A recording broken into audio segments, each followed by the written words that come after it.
Kim var ya? Karavanlar ya buraya. Assalomu alaykum. Aleyküm. Jora buna Samsung degan televizorun var go. İşlemey kaldı bu. Ko'rsatmay kaldı bu. Ançatding, al shagir.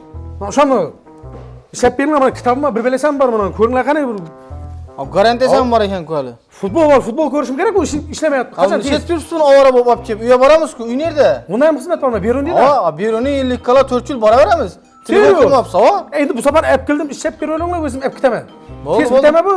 Ha, 1-2 soat o'tirib turasiz, 1-2 soat. Bo'ldi. Qarang, buni sindiq qo'yib o'tirmasin, o'zing sindiraman. Olib kel, shogird. Oling, unda kelaman. Yaxshi, keling. Shogird. Ha, gel bera. Ya beruni janjalkash bratniki bu. Tayyor bo'ldi bu televizor. Buni kelsa, chot ketib topshiramiz. Endi bu orqaga chiqib tashlar, musora. Bularni Mashinaga berib ketadi, hammasini yo'qotib beradi. bo'ldi usta. Men musorchimanmi bu yerda bilmayman, ishchiman men. Mendan hayron mana bu ana tosh. Ha. Shogird. Al. Bu bratni televizori tayyor bo'ldi, beruni bratni. Qani u? Nasıl tashlaverdim men? Ha? Tasha dedingiz o'zingiz. Ne o taşıysa? Ama ben argılan taşıdım, bunu ne o taşısa tazeydi-ku. Ularni ham tashladim men. Al sen ahmak. Sen bizim televizorda monsterga tashiysan. Ahmak sen. İşlenmene yerlerde biravi tasha deydi, biravi qo'y deydi.